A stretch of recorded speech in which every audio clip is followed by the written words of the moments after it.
Hey there, I guess as the entertainment for the morning. Yeah, welcome to the, as I said, that we have a fun time, and you didn't make the joke that the reason the Canada Institute and the China Environment Forum work together is we both start with a C and end with an A. Yeah, no, so I love these meetings too because I like learning about my northern neighbor more and more through the years, and we were excited that I've been doing for the past 2 years a lot more meetings focused on China's, the clean energy boom in China, but coal and oil are still very big in China, and so that's why I was kind of excited that we could have a meeting today looking at the possibility of Canadian oil going to China. And to kind of set the context for that, I met this guy a few months ago. We gave presentations at the same thing at CSIS, and he's really good with Suck Entertainment coming down the pike here. Kang Wu, he's a senior fellow at the East-West Center in Honolulu, Hawaii, where he's been hanging out for quite a number of years, smartly. And so I'm glad he could come out here. And he's done many years of research on energy policies and security and markets in Asia, with a particular emphasis on China. So he's going to kick us off today looking at China's needs and desires for the heavy crude from Canada. And then after he's done with his presentation, we'll move on down the line to Nathan Lemphers. Did I say that right? Let's make sure I don't massacre people's names. Now, Nathan, he's an oil sands policy analyst at the Pembina Institute up in Canada. He's been at the Institute since 2009, and he's authored a number of reports on oil sands mine liability management, pipeline economics, and appropriately enough, Asia's demand for oil sands. So he'll be giving us a little bit more of the broad... Hopefully you'll kind of pick up some stuff that we lost from Robert, but that some of the broader context of the oil sands, the environmental impacts, and you have your 20 minutes to do what you want. See, more entertainment coming down there. And last but not least, we've got Rinne, who's the Senior Director of Business Development with Kinder Morgan Canada in Calgary, Alberta.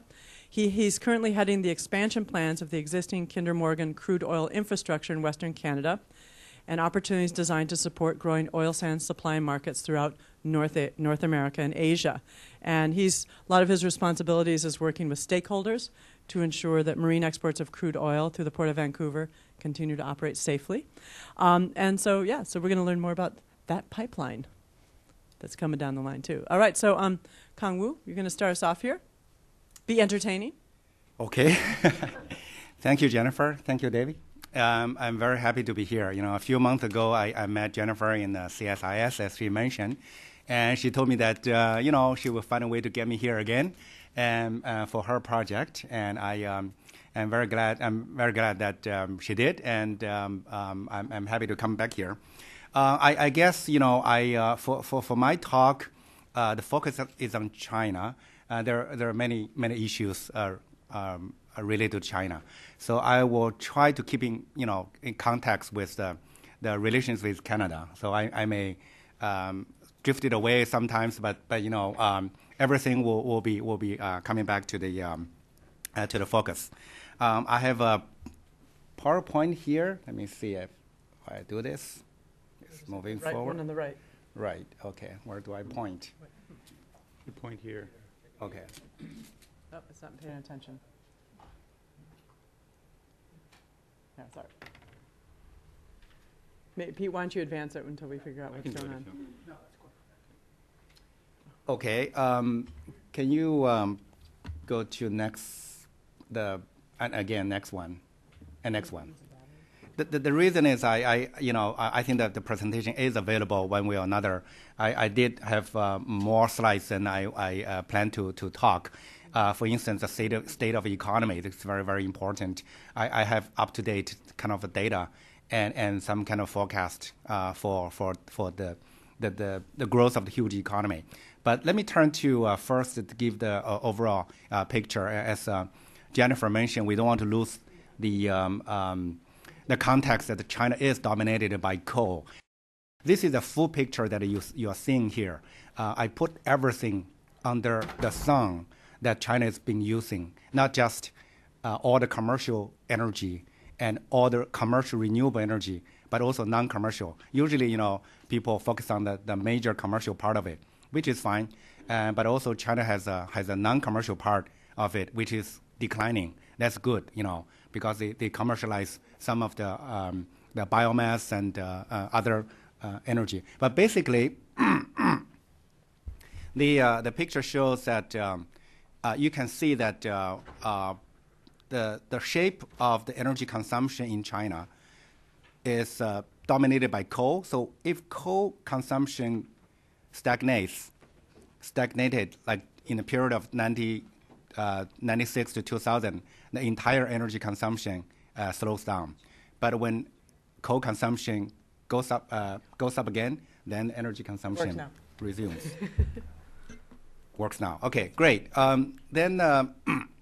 So oil, is very, very important for China. The share is about 16%, and coal is about 65%. This is in a full picture, because you have about 8-9% of non-commercial energy. That is the overall sort of context that we're having for China. And this is my forecast in a way. Oh, okay, what did I do? Okay. Alrighty. I guess I'm not going to touch that anymore. I think I can continue. Moving forward, we know that from every front, either the 12th five-year program or the long-term energy development program by China, every effort has been made to improve the structure. The Chinese government and scholars, experts realize the structure is not so good. But the struggle between the improvement of the structure to have better, higher quality, cleaner energy use versus energy security, which is a very kind of element that you have to use more domestic resources, which is dominated by coal. So anyway, every effort has been made by the government to improve the share of the renewable energy. So you heard about the grand plan to increase the share of non-renewable energy from a little under 9%, about 9% today, to 15% by 2020, which is part of the overall energy intensity reduction program announced by China back in 2009. And also under the 12 five-year program, they also have energy intensity reduction target. Among the fossil energy, greater emphasis has been given to natural gas, which is one of my favorite topics. I've been working on that for many years. And where the natural gas market stands in China, where the future of the natural gas market. China's, last year was really one of the very dynamic, very important year for China, not only for oil, but also for gas, because China consumed quite a bit of gas last year, and actually becoming the first country in Asia, the first country in Asia importing gas both by pipeline and by LNG. Although compared to Japan, China is a kind of baby importer of LNG and way behind Japan, Korea, and Taiwan. But China is for the first time is importing both.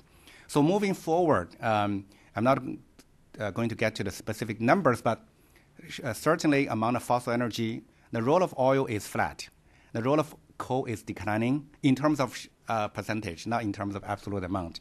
And the role of natural gas, you can see from both sides. And the role of natural gas is increasing. And so is nuclear power and renewable energy, solar, big way, and other renewable energy.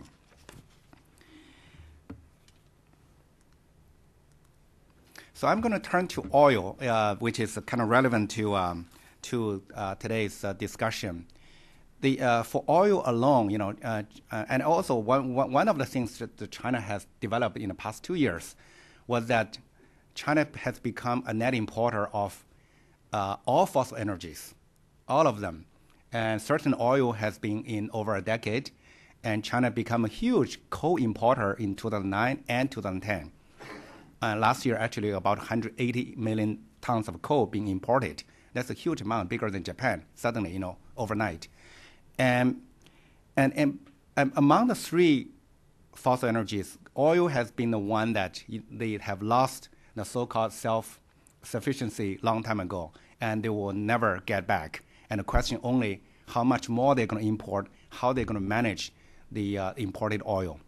And if you look at the demand picture here, this really breaking down to individual fuels and based on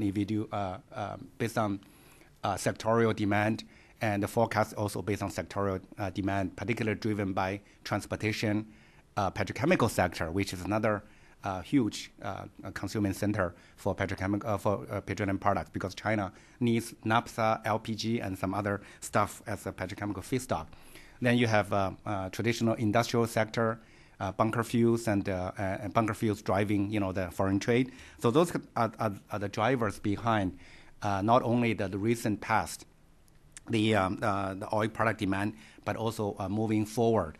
And you also see that there is a little bit flattening out after 2020 from the chart here, which is kind of reflecting the Chinese government's efforts to try to search. Overall, Chinese government is searching the point. They don't want to openly announce it.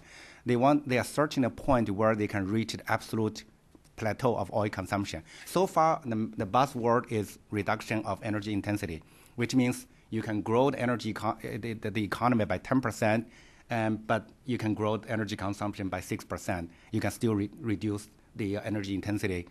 Every year I'm talking about reduce energy intensity by 45% if you want by 2020. But to reach the plateau of energy consumption, that means you need to reduce your energy intensity in a big way. There is no growth of energy consumption, zero growth of energy consumption. That is something, is a bigger challenge. Whether it's a 2040 or earlier, 2035, is a big question mark. And China is trying to speed up if they can, although they may often fail, but they want to speed up. That's reflect first in the coal consumption and then in oil consumption, which means somehow, somewhere, something has to be slowing down. But looking at just the real picture, this is not, except for this year, 2011, a bit of projection. This is a picture just to show where China has come about in oil imports. This is like the full picture of crude oil exports and crude oil imports, big way. China's still exporting a bit of crude oil, small amount. And exports of products, China's still exporting products like gasoline and somehow diesel, very interesting, and jet fuel. But big importer of products as well. So you can see that the picture is going up very fast. The bottom half means that the net deficit is going up very fast. China used to be like, in the mid-'80s, China was the largest oil exporter in Asia, over 700,000 barrels per day of exported, mainly crude oil. But last year, we are talking about 5 million barrels per day of net imports.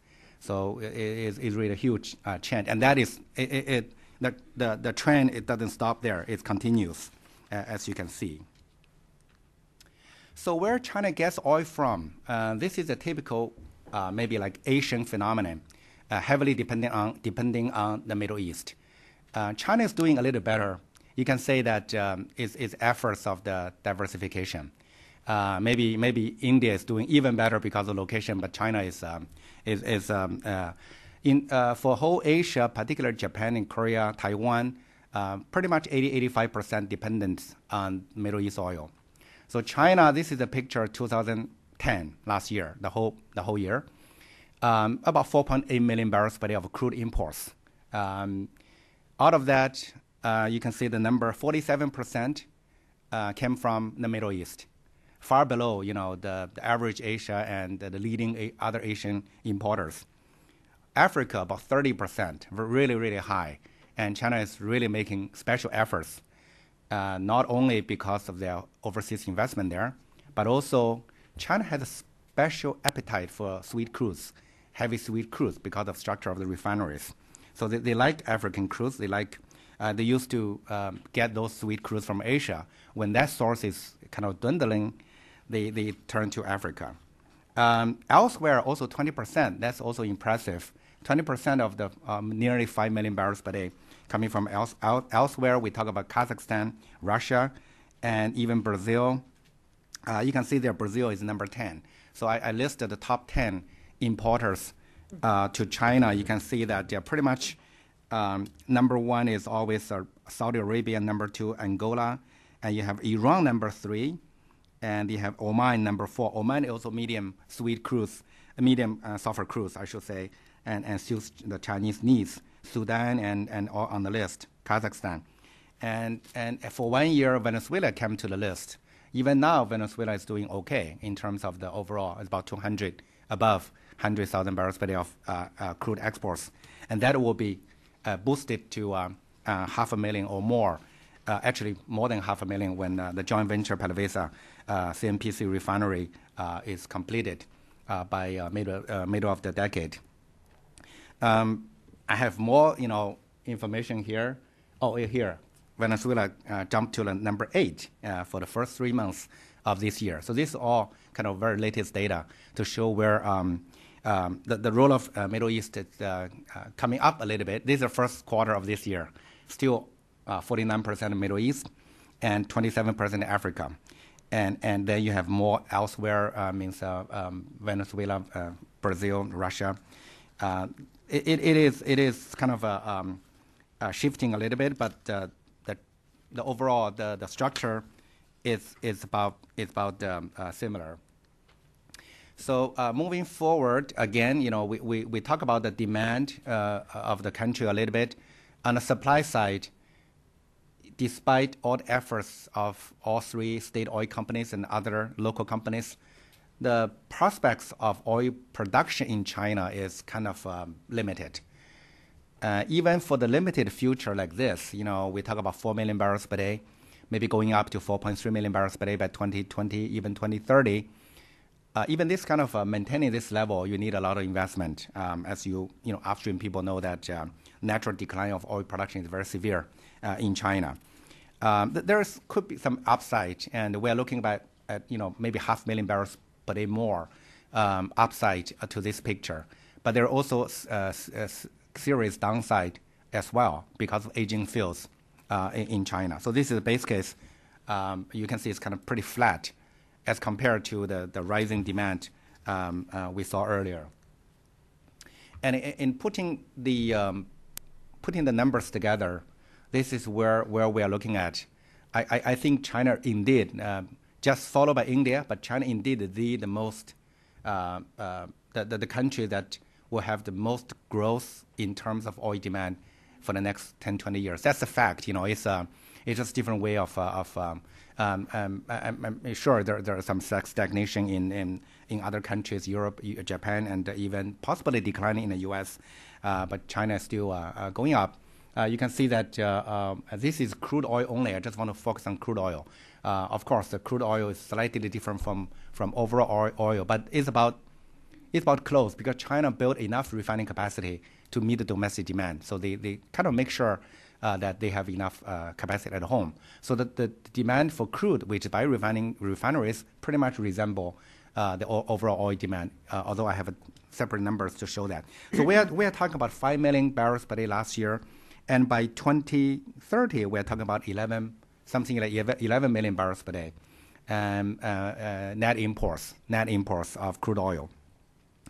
And that is roughly about 6 to 7 million barrels per day more crude oil is needed by China, which is evidence that every year the growth of the crude oil imports is about 500 to 800,000 barrels per day. So in terms of the source of imports, you only have 2 broad sources, Middle East or non-Middle East. We already mentioned about 47, 48% China is importing now, and that's giving bigger share to the non-Middle East. But based on our research, you have another division called OPEC versus non-OPEC.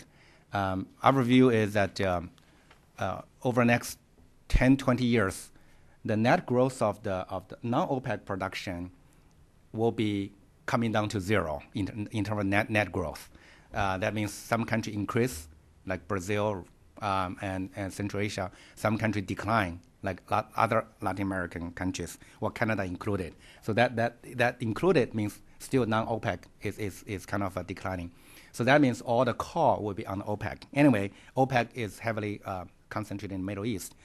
So for that matter, China is continue to make great efforts to. I think I probably have one. Okay, this is better for me to demonstrate that China is continue to make great efforts to diversify the source of imports, taking advantage of the geographic location of the country. One effort is to import by pipeline, and China is doing it.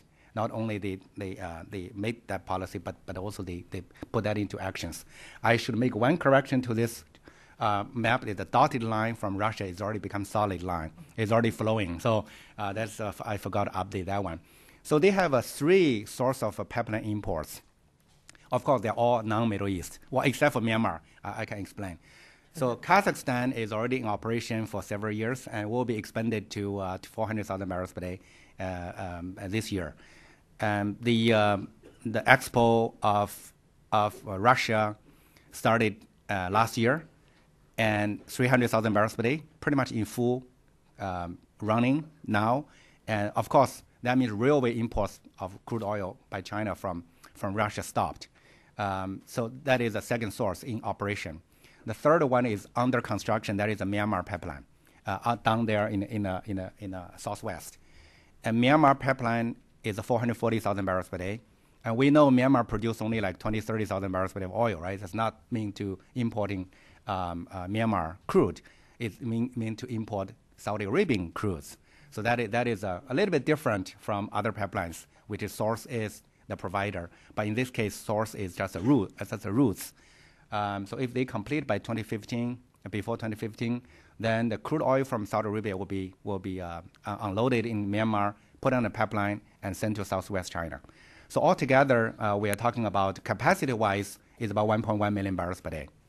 And so last year, pipeline imports is about 4% of China's total imports, 4%, only Kazakhstan.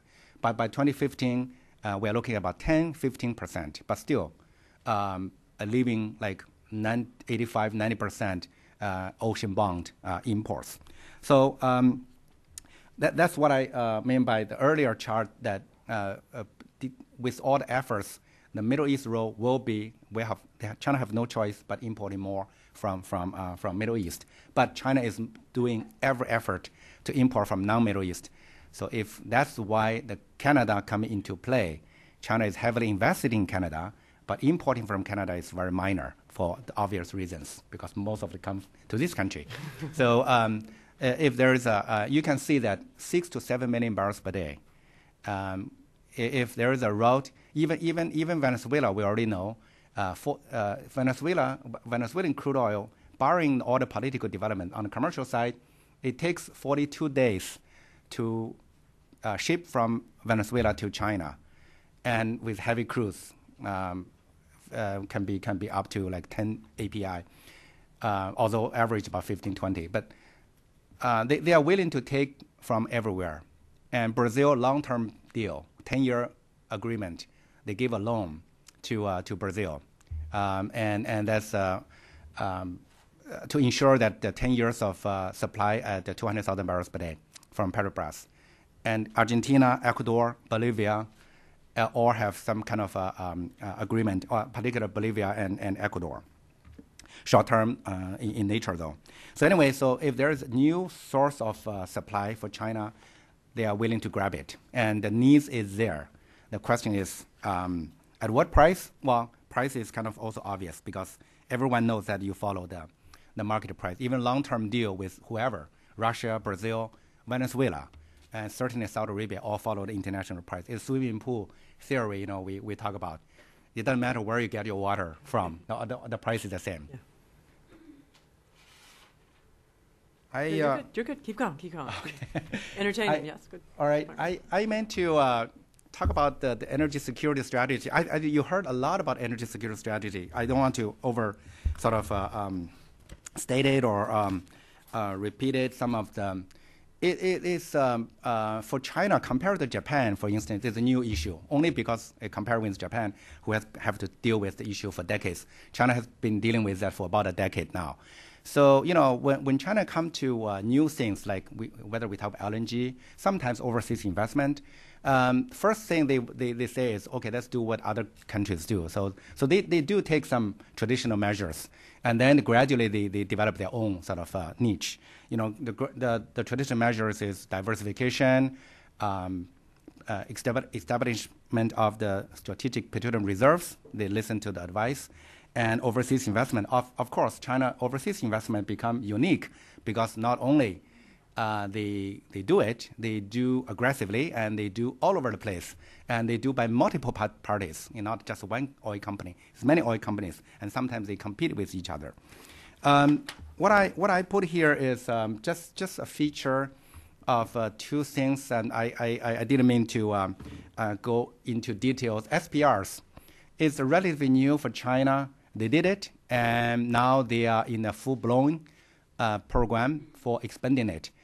They complete very traditional 100 million barrels of phase one. Now China is in phase two. Our information, just from public sources, to show somewhere about 200. Target two is about 170 million barrels additional. So you have 100 million barrels already, and you have another 170 million barrels under construction. And ultimately, they have phase three to complete. That will raise China's total to about 500 million barrels. That is, compared to over maybe 750 million barrels in the U.S. So that's where you can see where China stands. In terms of the, just want to give a location of the first, which is very it's public information already, that the size of the first phase is along the coastal area and managed by 3 state oil companies, Sinopec, PetroChina, and Sinochem. But the second phase, the first phase, I call it traditional because they are all crude oil. They are they follow the government try to model from other countries. They send numerous many years of numerous studies of the U.S. model, Korea model, Japan model. So they try to make it just like a orthodox sort of a way. But second stage is more diversified. I didn't have a map to show.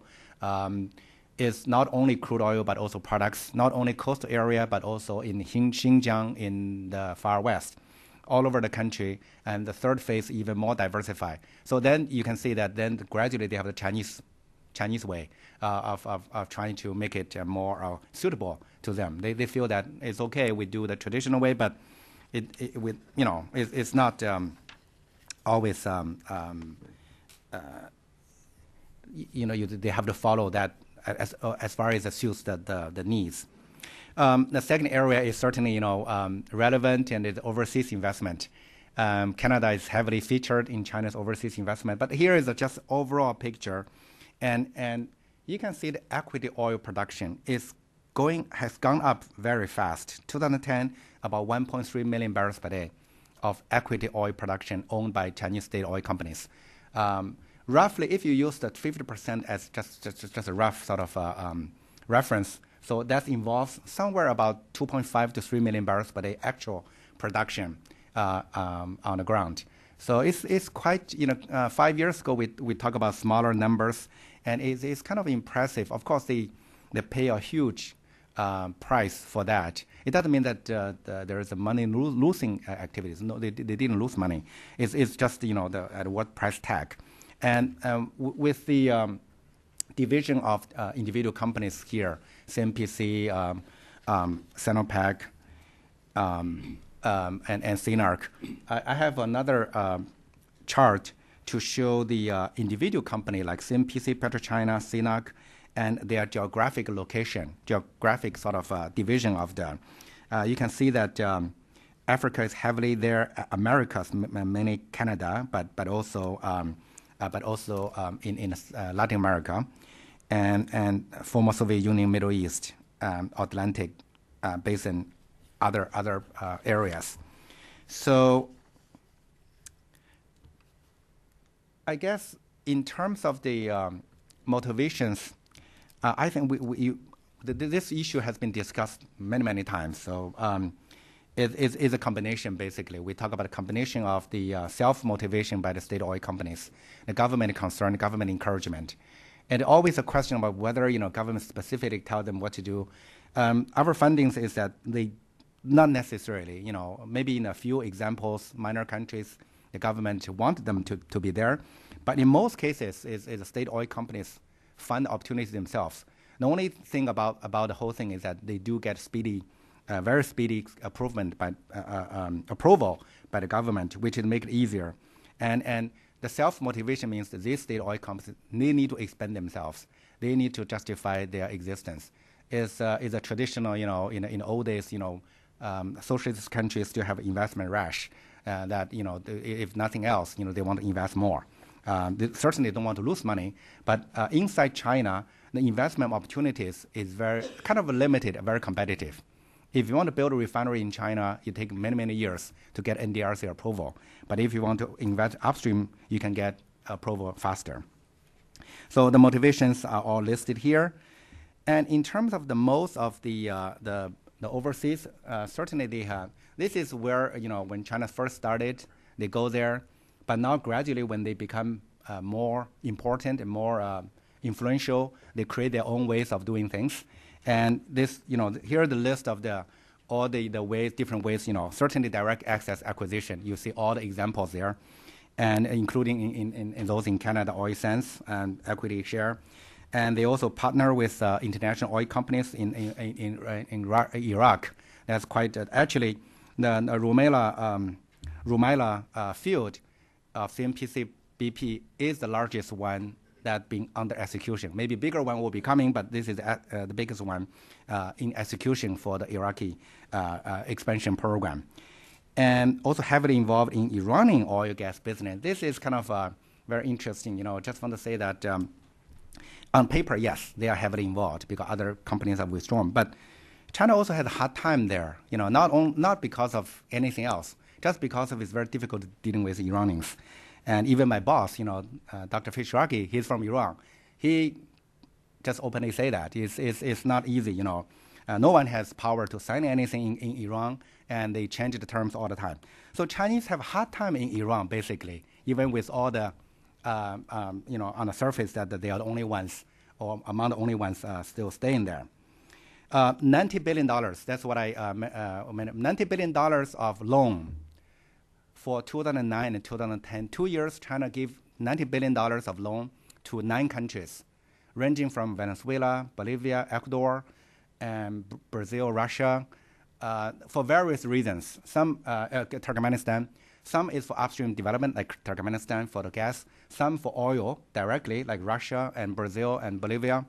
So it's all kinds of, so they help by the China Development Bank. That's another way. And then international pipeline. We already mentioned that. The 3 countries, three directions. So I think I'm almost done. That in terms of the projection, we are looking at 2.5 million barrels per day by 2020. That may be conservative or maybe otherwise. So it's a way that from 1.3 million barrels per day of last year, going up to 2.5 million barrels per day. My last section is really didn't mean anything, but I know we have experts here. China is a minor trade in terms of oil, and we talk about 5,000 barrels per day to 25,000 barrels per day. Heavy investment outside the developing countries, or sometimes you call controversial countries. China heavily invest in like Australia and Canada. Those are the developed countries. China has a strong interest, particularly Canada. So all the 3 state oil companies, since as early as '92, although the real investment started in the 2000s, that they are here. They are in the country. So so far, whatever investment, of course, is kind of the offload is local markets or U.S. market. If there is a chance that there is a new route open, the Asian companies and Chinese companies will be very interested in those investment, I'm sure. I'll stop here. And stop there, and you kind of set it all up to pass the baton on to Nathan. Yeah. Great. Thank you. Great. We can applaud him, too. Let's applaud him. Thank you. There's like that stunned silence, like, I think that you gave so much information. They're like processing. No, but that's good, because in all honesty, I haven't had anyone who can talk intelligently on oil before like this. So this is, I had to import you from Hawaii to do it. So. Great. Well, thanks for inviting me to come and speak on this subject. The title for this presentation is Pipeline to Nowhere, and it's not just to show off my Canadian accent, but it's to also just start to raise some questions around the certainty of exporting Canadian oil to Asia in particular, and the possibilities of pipelines to the west coast of Canada. But before I dig into the actual meat of the presentation, I wanted to share a little bit about the Pembina Institute. It's a energy and environmental policy think tank in Canada. We focus on a few areas: climate change, oil and gas, renewable energy, energy efficiency, and the demand side of the equation, transportation. We have both a public and private sector consulting side as well as a policy advocacy side as well. So I'll be speaking mostly to the Northern Gateway pipeline, which is Enbridge's pipeline to the North British Columbia coast. There's also the existing Kinder Morgan pipeline to Vancouver, which I'm sure Norm will be speaking to. And there's other potential sources of Canadian exports to China, potentially through the U.S. Gulf Coast as well, which we may be able to get to if there's time towards the end. But I'll focus towards Northern Gateway, Enbridge's pipeline right now. So it starts in Edmonton, which is sort of the locus of the Canadian refining industry, and goes. It's a greenfield pipeline, 728 miles to the north coast of British Columbia. It goes through significantly mountainous terrains, a lot of stream crossings, which are a significant concern for a lot of local folks who use the salmon fishery in the area, which is endangered, and ends in the deepwater port of Kitimat, which has some existing tanker traffic in it, but not that much. The proposed pipeline that Enbridge would carry would be 525,000 barrels per day of different oil products. It could be diluted bitumen, a raw form of the oil sands, or it could be highly refined, like sweet synthetic crude oil as well. There's also a pipeline of, I believe, around 180,000 barrels per day of condensate, which will be going the other direction. So it's twin pipelines. And you need this condensate because the oil sands are so viscous and thick that you need to dilute it in order for it to flow properly and efficiently through the pipeline. So there's currently a shortage of condensate in the North American market, so it would be imported from Russia, the Middle East, and potentially places in East Asia as well. So it would add around 225 tankers through the British Columbia North Coast and Hecate Strait, which is some of the most dangerous waters off the coast of Canada. It's much more dangerous than areas off the Aleutian coast as well. So it's a lot of concern for local communities there as well. And it would be able to handle VLCC's very large crude ships, so up to 2 million barrels per day in capacity. So there's the downstream and the midstream concerns raised by the pipeline itself. There's also upstream concerns. It's not connected to conventional oil fields per se. Those are largely declining in Alberta, but to the oil sands. And with that comes significant environmental impacts. And that's not only air emissions and water, tailings, things like that, which I could get into if you're interested, but also significant source of greenhouse gas emissions as well, which complicates the matter significantly. So the current exports from or production in the oil sands right now is around 1.5 million barrels per day, and a 500,000 barrel per day pipeline would increase production by about 30%. So it's a direct correlation to the increased environmental impact in the oil sands themselves. So I mentioned some of the public opposition. Now there's been a recent election 2 days ago in Canada with the Conservative government coming into power, which does change the political calculus for pipelines to the West Coast. However, the 4 out of the remaining 5 parties all opposed the pipeline. There was a motion passed in December advocating that by the majority of the MPs in Ottawa. There's significant opposition from 70 First Nations along the way, and these are unceded territories that it's transported through. So it's unlike a lot of American Indians in the West Coast or First Nations in Canada that have signed treaties and they're on reservations. They've given up some of their rights entitled to the land. These are unceded, so they have significantly more legal avenues to employ than elsewhere in North America. And there's also the vast majority of British Columbians, 80%, also oppose the pipeline as well. So what's the regulatory process so far for Enbridge's Gateway pipeline? It was originally announced in 2005 with PetroChina signing up for around half of the capacity at the time. Shortly afterwards, around 2007, PetroChina withdrew its application because of barriers because of lack of government and producer support. Then the recession happened, and a lot of oil sands projects and pipelines were shelved. And then as the economy has started to pick up once again in Canada, Enbridge has applied once again, and it's likely to go to hearing this fall. Now, the recent estimate from the CEO of Enbridge pegs if the pipeline is approved and if they build it, it would be operational 2017 to 2019 timeframe. That's the company's own estimates. So what are the prospects for completing this pipeline? Well, there's a lot of variables to consider in the mix. There's the angle of U.S. climate policy. There's the Chinese demand for the actual oil sands products, which Kang spoke to. I'll expand a little bit. There's the information that Enbridge has done, their own sort of market analysis as well, issues around pipeline capacity and some of the regulatory barriers as well.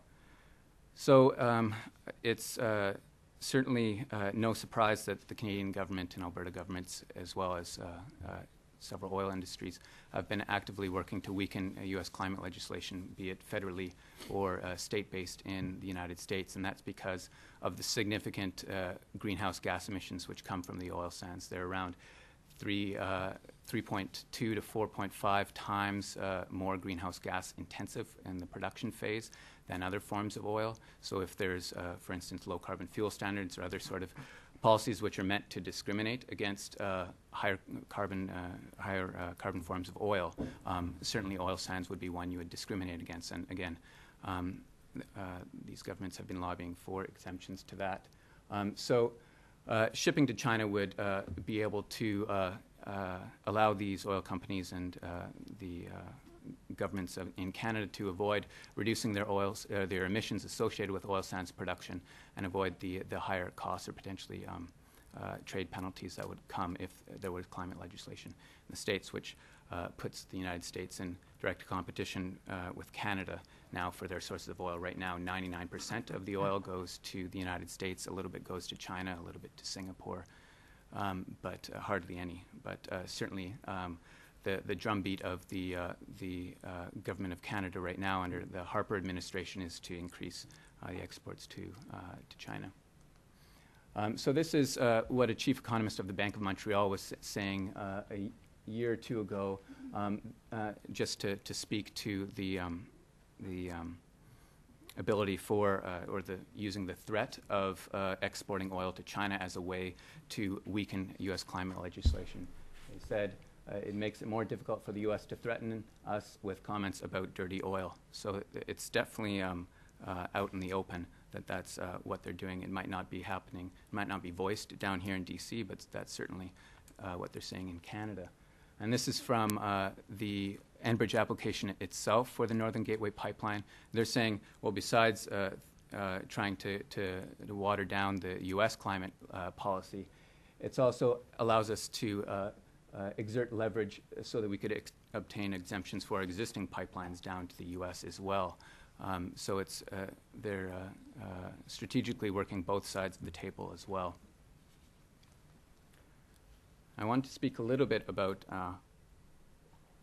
the Chinese energy demand. Now, it's certainly Chinese energy demand is increasing over, in recent years. You've seen Kang's graph, but the trajectory of that growth, there still are a lot of scenarios. Even if you use the IEA scenarios, there's a number of them, and they have quite radically different perspectives. And it's not just talking about the sort of hard breakpoints which could come in an economy. If you look at how the oil mix in Japan's energy, the energy mix in Japan's economy happened after the 72-73 OPEC embargo, or after the 97 Asian economic crisis, South Korea's energy mix changed rapidly, and their oil imports flatlined and haven't really changed since then. So a similar thing could happen in China. They're also developing differently. Certainly car ownership is increasing rapidly, but their use of cars is different from what I understand. There's much more investment in high-speed transport, high-speed rail. There's much fewer or less vehicle miles traveled as well. Cars are a status symbol. They're not necessarily used to be driving to work every day. So the demand side, at least from people, is different. So just simply assuming that there's this incredible demand for oil from China and everyone's going to be driving big cars, it's not necessarily the case. So you could see that in Japan's recent 5-year plan, which came out a month or two ago. And this speaks to the reduction in the energy intensity and carbon intensity in their economy that they set out.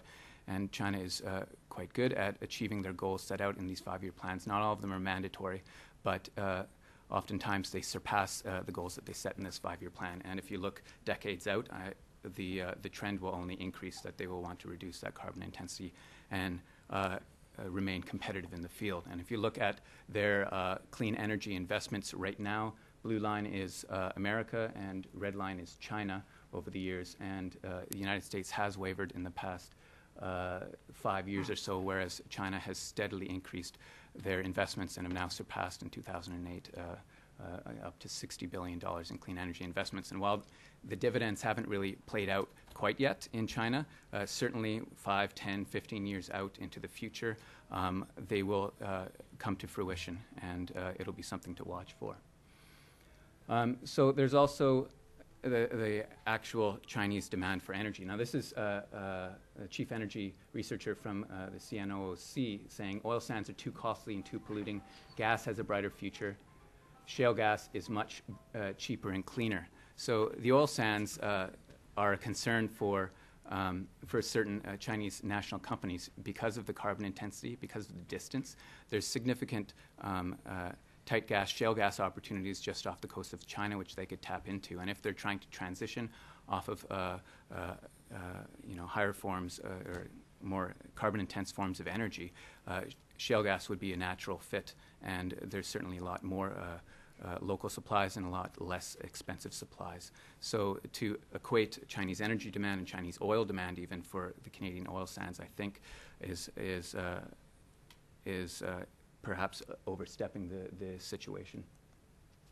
And even energy economists and analysts in Calgary here in their investments in our own oil patch aren't even equating a successful Enbridge pipeline to Asia into the mix. They're not even forecasting that out because they don't think it's a possibility, at least in the near term. So if you look into the homework that Enbridge has done on their own pipeline, you come up a little shortchanged. And right now, typical for export pipelines out of Canada, you have long-term shipping agreements that lock in 2/3 of the pipeline between the oil producers and the refiners in the destination market. However, that's something that Enbridge wants to do with this Gateway pipeline. However, they don't have any shipping agreements. They haven't released any. So it seems like the cart is coming before the horse in this case. That's the first time in Canadian history that a company is attempting to do that and push forward a greenfield pipeline, given the amount of concerns, both environmentally and politically with it, even though there isn't the demonstrated long-term ship agreements. Those are signs of market demand, just like what China has with several Latin American countries. They haven't signed, to my knowledge, with, at least publicly, with Canada. What they do have are these funding participants. So these are 10 lots at $10 million each, which $10 million for a $5.5 billion pipeline is a drop in the bucket, and it's not necessarily a good indicator that there is market demand. Sinopec recently slipped and said that, hey, we're one of the folks in the race here. However, again, it's $10 million. We don't see any long-term shipping agreements yet from Sinopec or any of the other national oil companies from China in the oil sands. And also, the refinery analysis that Enbridge did was quite frankly, pretty sad. They divided Chinese energy demand into North China and South China. It didn't give any information on refineries, didn't give any information on the type of energy that they would be including. There's a considerable difference in if you're shipping diluted bitumen, which is very heavy, very sour, versus a sweet synthetic crude oil and the type of tooling that you need in the refineries to handle that. There's also no production or forecast in the refinery capacities in China as well, which is usually typical in most pipeline applications. So it's difficult to know or say whether that's because Enbridge hasn't done their homework. I'm sure they have, but the reason why they're not disclosing that, not sure. Is that, again, because it's a political ploy to use in the U.S., or is it because that demand actually hasn't developed yet, it isn't matured yet? So there's also the question around pipeline capacity. And the current, there's a current excess in export pipeline capacity from Canada to the United States that's fairly clear. Some folks have said that's one of the impediments to Gateway. It's really difficult to say because it's going to a completely new market with a different demand for that energy. So it's hard to say what the impact will be when there'll be switching of fuel from pipelines going to Pad 2 or Pad 3, the Midwest or the Gulf Coast here in the States to Asia. It's uncertain. Certainly there is that possibility, which would have price implications for oil in the United States as well. Now, this graph, the red line up top shows the pipeline capacity to the United States. The bottom two lines are, the black line's an industry estimate, and the blue line's or purple line is the National Energy Board of Canada's estimate for oil, for export production out of Canada for the next, up to 2025. And that's for all of Western Canada. It's not just oil sands, it's also conventional oil from BC and Saskatchewan as well. And it shows that we will have excess capacity until around 2021, 2022, and then there'll start to be a shortage. And we won't have shut-in of oil until then. So there is at least another decade before we actually need the pipeline. Of course, you have to start planning ahead of time, but in the short term, it's not needed. Now, if you assume that TransCanada's Keystone XL is approved, and which Enbridge certainly does in their application, and if you assume Gateway is produced, so that's 700,000 barrels per day going south, 525 going west, you have a 41% in excess capacity coming out of Canada, which certainly has, again, price implications for both markets. And it points to the fact that that there would be considerable excess capacity and a significant amount of time that could happen before an actual pipeline is needed to be built. Because that's part of the key things for energy or pipeline approvals in Canada is the need for public necessity, and that it is in the public interest. And right now there's considerable question marks around that, especially when you look at the capacity graph or when you look at the lack of shipper demand and things like that. So this is from a few days ago from the CEO of Imperial Oil, which is owned by ExxonMobil. And they were saying if you add Keystone XL to the existing spare capacity, there's no limitations to the growth of oil sands we would see past 2020, 25, which is potentially true. Once you open up these pipes, there will be significant oil sands production. And while it does take a while for these pipelines to turn on and for these pipeline projects to, or oil sands to be developed, it's not like in the Middle East where you could just turn on a tap. Largely, it takes a lot of effort to do that. It will provide incentive to increase and rapidly increase the amount of oil sands production. And now oil sands producers in Alberta are starting to get smarter. They're starting to phase in the project, so as pipelines are made available, they could turn on and activate those pre-approved projects as well. So it certainly will increase either a Keystone XL pipeline or a Enbridge pipeline or Kinder Morgan would rapidly increase the development in the oil sands over the medium term. So there's a number of regulatory barriers as well. It took over 6 years for the Mackenzie Valley pipeline from the Beaufort Sea to Edmonton to be approved, and that's largely because of a lot of the unceded territories and unresolved land claims by First Nations in that area, and similar situation with the Northern Gateway pipeline. But folks are wanting to put it through faster, certainly with the Harper government. They would like to do that. So I think the recent estimate is like 1 to 2 years for the regulatory process. And again, they need to demonstrate that it's in the public interest and that it's actually needed as well. There's considerable avenues for legal challenges by environmental groups and First Nations against the pipeline approval. And there's the uncertainty around a lack of climate policy in Canada and what sort of implications that could have for energy development. And there's an overall lack of energy policy. It's the only advanced economy in the world without a national energy policy. Once the government gets around to building that, it's uncertain how oil sands will figure into that, and whether that happens in the next 4 years under the Conservative administration, or whether it happens under a more centrist or more left-wing government will certainly impact on what sort of policy direction that's headed. So in conclusion, there are significant barriers that exist to shipping Canadian oil sands from Canada's west coast to China. I mentioned the local and Aboriginal opposition. There's certainly environmental risks that come into play. There's uncertainty on whether that Chinese investment is just for equity, for financial return, or whether they actually want the oil sands product itself.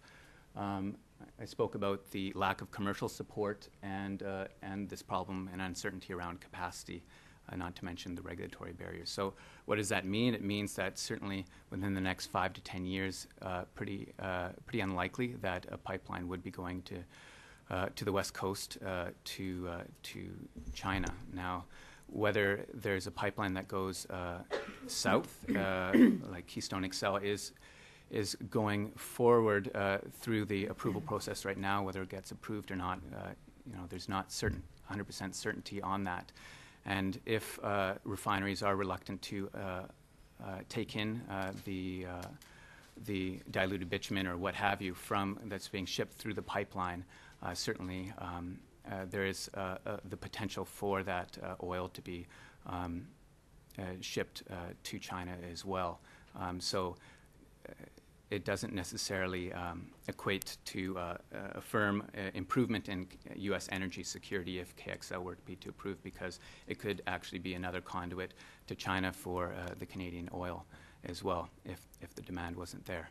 So that's the end of my presentation. So thank you. Okay, great. Thank you. The picture being painted is simultaneously clearer and complex. And you're going to clear it all up for us now, right?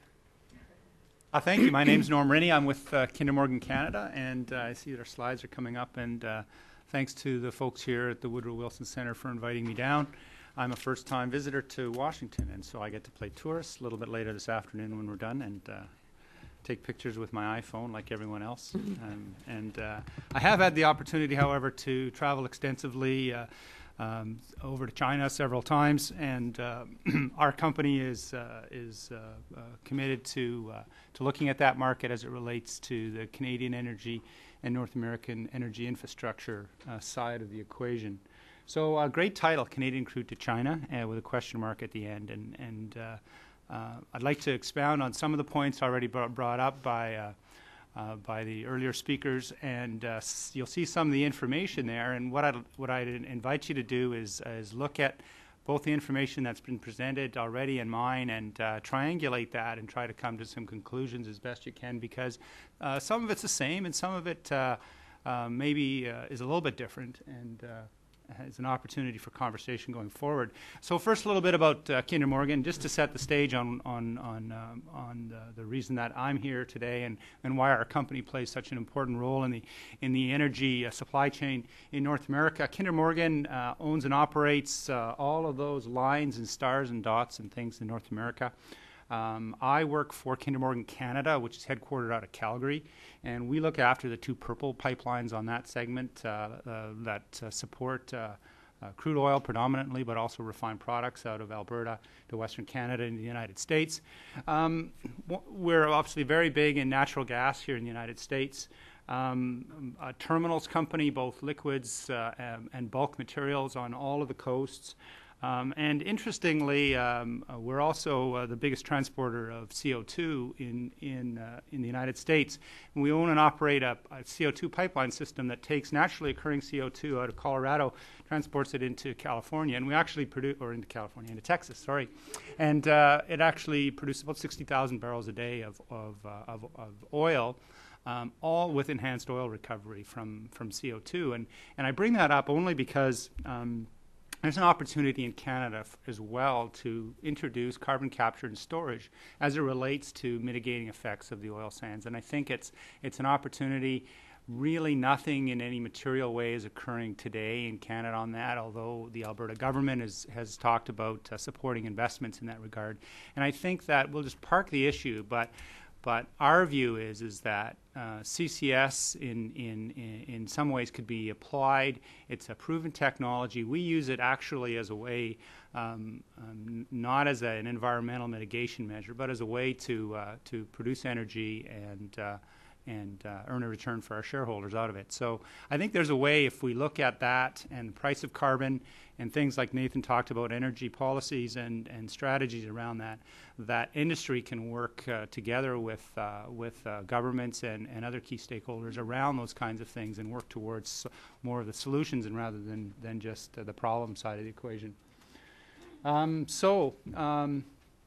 Crude oil to China is an interesting one. I think the map that I was raised with had North America in the middle, or at least the Atlantic Ocean in the middle, and had Europe over on the right, and China sort of went off the right of the map and then appeared again on the left. And I think we should all take those maps and put them away and get a Pacific Ocean-centric map for us to look at, certainly as it relates to trade. Whether it's energy or whether it's any of the other commodities, and we should be looking at how North America and the Pacific Rim countries are going to trade in the future. So I use this map, and I actually have done exactly that in my office and use that Pacific-centered map.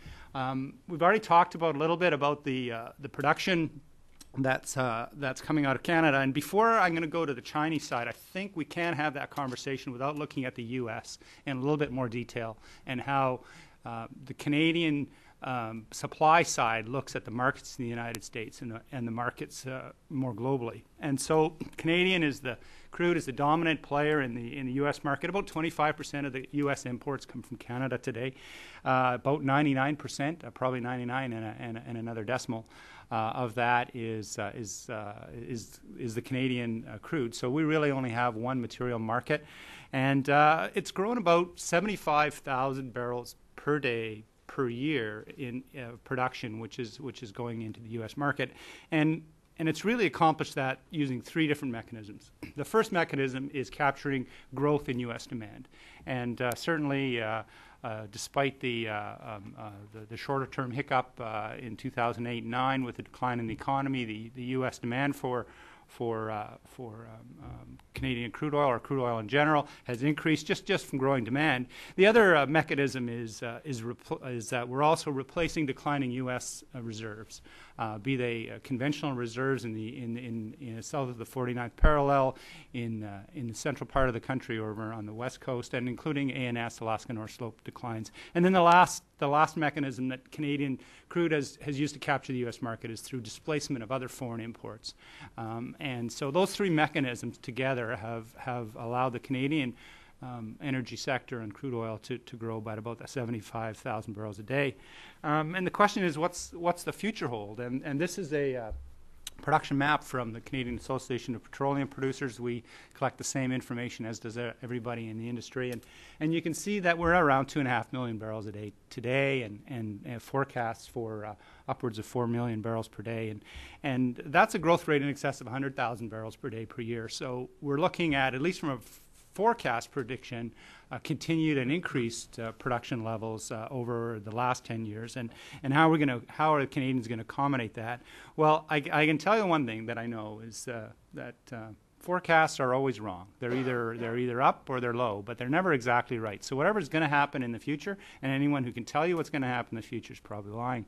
And I'm not going to go there as much as I refrain from predicting the future. I get my Ouija board out and. But the Canadian crude is facing headwinds on all three of those fronts that I talked about. In the U.S., there's growing reserve estimates from the Bakken from Bakken crudes, especially. There's renewable legislation on the West Coast. There's low carbon fuel standards legislation being opposed in California, and those 3 points are very important, certainly as it relates to the Canadian story. And I'm a firm believer of the market pricing and the free trading of the energy, and volume and price are the two key issues that Canadian producers are looking at. And if I can just step back for a little minute, I understand Robert, he couldn't make it today. I know Robert somewhat from other opportunities to meet up with him. And I'm not an energy expert. I'm not a strategist. I'm not an analyst. I'm just a pipeline guy, and I'm trying to make sense of it all. So I'm here today to try to share with you our view of the supply side and the demand side, and the part that we play in that, which is the line that connects those dots. And that's really what we do. And I'm also not here to advocate a position for the producers or the refiners or the Canadian government, but I would like to say that I think it's a discussion that needs to happen on many different fronts. It's a multifaceted conversation. I applaud the efforts of organizations like Nathan's, the Pembina Institute, and others that come to the table, and they're trying to find ways of introducing the conversations and finding solutions that ultimately drive the industry to improve its operations and improve its environmental footprint. I think everyone's aligned for that, whether you're on the upstream or the downstream, or you're just stakeholders in the middle. So I just like to pass that on and share that with you. I'm like just a pipeline guy. I know lots about pipes, however, and so let me just show you that picture. Pipeline guy. Yeah, I'm you're an not going to honest lie pipeline guy. I know lots about pipes. I've been in the business for about 20 years, a long time. I'm an engineer by trade, and so that means I partied a lot in university, but I'm very conservative now. And there's a lot of pipeline capacity. Nathan showed some of the statistics around the comparison of production to capacity, and the yellow lines represent all the pipes that are in service today, and the orange line, I make it orange because that's the Keystone XL pipeline that's working its way through the U.S. regulatory process. It's much delayed, probably a year or so from when the industry thought it would be put forward, and I don't know whether it'll be approved or not. I understand sort of the end of the year is kind of a decision for the presidential permit, which is sort of the last key outstanding macro permit. There's a host of more local ones that obviously need to get done. And I put it in there because while it's not built yet, it does have the commercial support, the kind of thing that Nathan was talking about. The shippers have signed up for long-term transportation agreements, probably in the order of 15 to 20 years on it for virtually all of the pipeline capacity. And I would say that it's our opinion, and it's the opinion of most people, that the pipeline will be built. Maybe not on the time frame that was originally planned, but certainly the TransCanada folks are planning on that, and I think most of the industry believes that it will get built, and that it's an important component of the Canadian supply picture, transportation picture in the U.S. So just to give you, there's lots of pipes in the United States, certainly today, but we're here to talk about China, and where my specific background plays in, and that of Kinder Morgan Canada, is as we relate to the West Coast. So let me just shift over, and if we need to talk, we will a little bit more about the pads 2 and 3, the Midwest and the Rockies and the Gulf Coast. But the Trans Mountain Pipeline is the pipeline company that the pipeline that we're talking about here today, and many people don't really know that it exists, and there's it's been in service for over 60 years, or over 50 years, 58 I think now, and we transport a host of products from the oil sands and conventional reserves in Alberta, including refined products. So and it serves an important need on the West Coast. Connected by pipeline directly into Washington State. There's about 500,000 barrels a day of refining there. We deliver products and crude and refined products into British Columbia, as well as offshore through our marine terminal, as you can see, down to California, and interestingly, on occasion, through the Panama Canal and up into the U.S. Gulf Coast. Panama Canal's in the process of being expanded, and will provide, I think, another economic opportunity for shippers down our system to access the Gulf Coast, not in the kinds of volumes that are being talked about in the Keystone XL project, but for individual companies, there is an opportunity there to move some of their volumes. I'm really proud about the role that our pipeline plays in the market.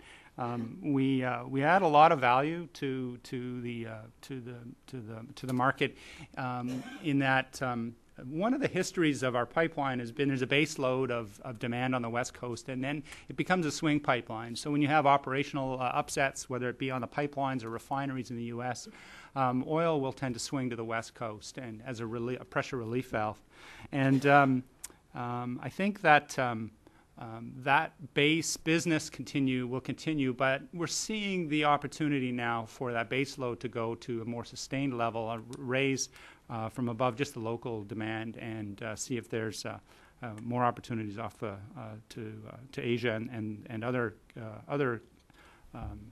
regions, including things like South America. ANS, there's no doubt the ANS crudes, the Alaska North Slope crudes, are in steady and continued decline, as are the indigenous crudes in California. The California market is, it's only a 3 or 4 day float down from Vancouver. So it's really the next nearest market for Canadian crudes. And the California refineries are configured as heavy crude refineries and are capable of handling the Canadian heavy crudes. The issue in California is the low carbon fuel standards, and they're being implemented. I'm not an expert on exactly how they're being applied or how the effect will be, but the conversation is really starting to grow now in Canada about, is California really going to be a viable market for Canadian crude in the future, given the carbon penalty that looks to be put on the Canadian heavy crude. And my view is I'm hopeful that through technology and through joint cooperation on environmental standards, and whether it's carbon capture and storage, or there's other opportunities for Canadian crudes to not be penalized in a way that would shut them out of the U.S. market. It's a heavy crude refining market, and if Canadian heavy crude isn't going in there, some other heavy crude is going to go in there. And I think that the one thing that Canada and the U.S. share, I think, at a lot of levels, are ability to work together on these kinds of things. And there's massive reserves in Canada, and I think that if we're like-minded, we can figure out ways of advancing things like technology so that the Canadian crude can continue to access that market. It's a good source of supply, and it's relatively close. If I switch over to the marine facilities and the export, so this is a picture of Port Metro Vancouver, City of Vancouver. Our pipeline terminates in the neighboring city of Burnaby, but like most big cities, you couldn't tell a difference from one to the other. There's just a road. Pipeline's 700 miles long. It's 1150 kilometers for the Canadians that are out there. And if you're wondering where Asia is, it's that way. And we're right on Tidewater. Port Metro Vancouver is, I don't have the statistics, but about 3,000 or 2,800 vessels a year call on the port. It's very busy, from container traffic to coal and our own crude oil exports, cruise ships going up and down the coast. It's a very busy place, and it's very efficient, and it's welcoming for the economy of the region, and it plays an important role, I think, in the economy of all of Canada as a gateway to the Pacific. Interestingly, the transit time for a crude oil tanker is about 2 weeks or so over to China, which is an awful lot shorter than Middle East crudes coming over to the U.S., and it's even a little bit shorter than the Middle Eastern crudes going to China by tanker. So from a marine transit perspective, I think it's in the money.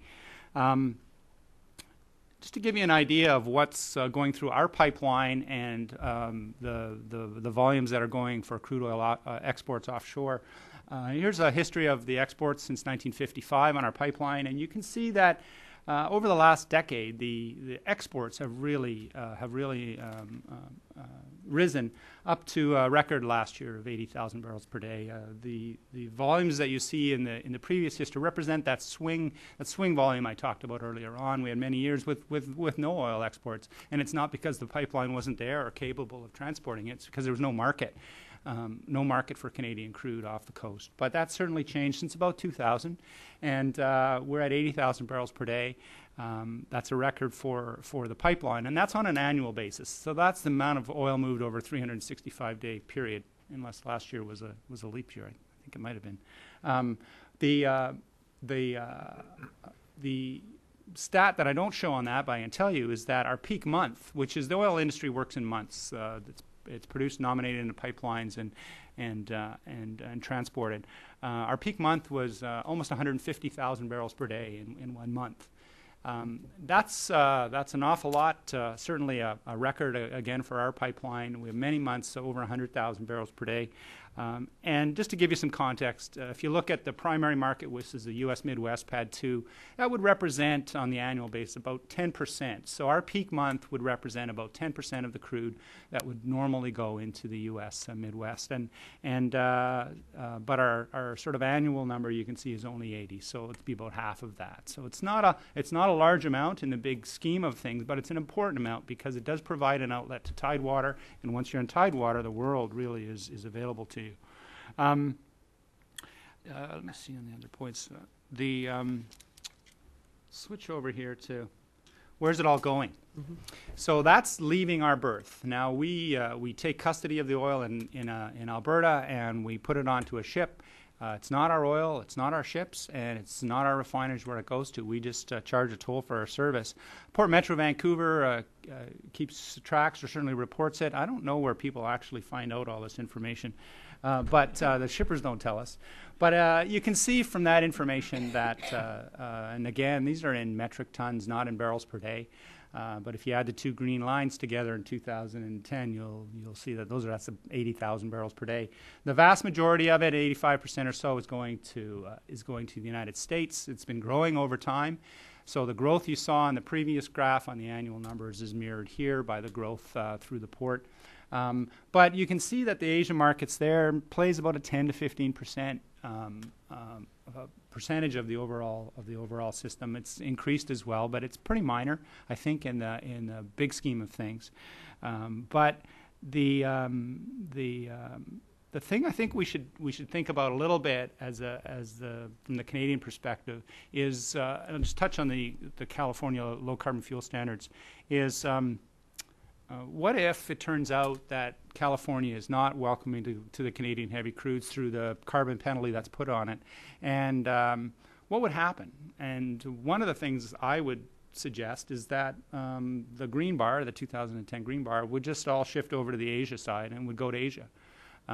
The alternative for a Canadian producer is to continue to sell them that barrel into the U.S. at further discounts to their pricing, or shut it in. So I think that given that Asia would be sort of the next and nearest market, it's not that much more expensive to go to Asia. It's probably $1 or $2 more per barrel. If the price is right, the price mechanism's right, it's probably better to move your barrel to that market than it would be than to continue to ship it into the U.S. and discount it further. So I think at least from the base volumes that are there, that's an opportunity. Again, I'm not a crude oil marketing person, but it seems to me that would be a logical outcome. Switching over to some of the points that Kang talked about, this is a very simple summary of some of the investments. I think it's pretty up to date. Sinopec, PetroChina, and CNOOC as the three majors that are participating in the Canadian market. You can see they've made some significant investments. Sinopec, in particular, with their acquisition of the ConocoPhillips stake in Syncrude, almost $5 billion. Interesting, the Canadian dollars. I don't know if those are Canadian or U.S. They're worth more now. So maybe that's up or down. But we've lost track. We don't put Canadian or U.S. on them. So there's a lot of dollars, I think, at least in our perspective. And every time one of these investments are made or announced, it's a big news day here in Canada. I don't know down here, but it's certainly a big news day. The politicians get weigh into the conversations, and I think the companies are really looking at it as a financial investment, nothing more, nothing less.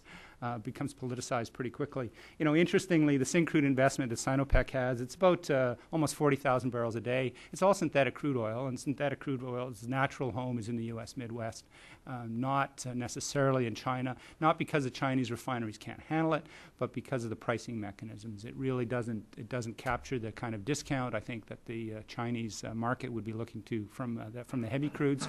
So the natural home is in the U.S., and talking with the folks in Calgary that are managing that book, that's exactly what's happening. It's being traded just as it always has been into the U.S. PetroChina and CNOOC also have investments, but if you look at it, it's really not very many barrels per day.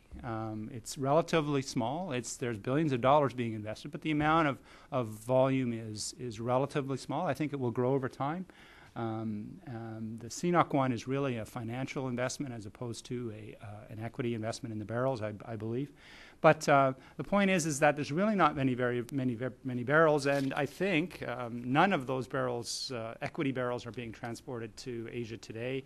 In fact, they're just being marketed into the North American market. Some is moving to Asia, but those barrels are being bought and sold like every other barrel is in the market. It's being bought in Edmonton, or it's being bought at our dock, or it's being bought FOB over in Asia. And those companies are participating in the market the way that everyone else does. They're either making the arrangement directly with the producer, or they're making the arrangement through an intermediate marketing company. And Calgary is becoming increasingly diverse in that way in terms of international companies and marketing companies setting up to trade Canadian barrels. This is a similar graph. I like it only because it clearly highlights the 1993-92 was the year where China became a net importer, not just of crude oil, but crude oil and refined products. And, I'm stopping short of too much of a forecast there. I think Nathan brought up the point, as well as Kang as well, about the future opportunity. But it's about 4 million barrels a day. That's a big number, and whether it grows or not, 4 million barrels a day is a big market that Canada really isn't participating in today. This is a similar version of the configuration of what's going over to China, dominated by the Middle East. I don't know if the numbers are exactly the same, but they're all relatively close. I think the comment I'd like to make about Venezuela is an interesting one. Venezuela has created a wedge into that pie over the last numbers of years. Certainly, that seems more like it's not through a normal trading mechanism. It doesn't seem to make an awful lot of sense to move Venezuelan heavy crude over to China. But I think on the investment side and on the financing side, it probably does, but not in a traditional sort of trading mechanism. And I think there's more at play there than the simple financial view of trading oil. Canada is somewhere in the others section. We're probably one of the smallest ones in the others section. We don't yet get our own wedge. But you could imagine that the Canadian market could try to work its way into that pie somehow. It's not without its risks, though, because it's folly to think that the rest of the world will sit by and watch as Canada tries to take volumes away from the other markets. It's a competitive world out there. There's challenges and risks for Canadian producers to get into the market, but it's certainly large, and there's certainly a big opportunity there. I think also you want to think about it from which side of the Pacific you're sitting on. If you're a Canadian participant, it's a huge opportunity. There's 4 million barrels a day.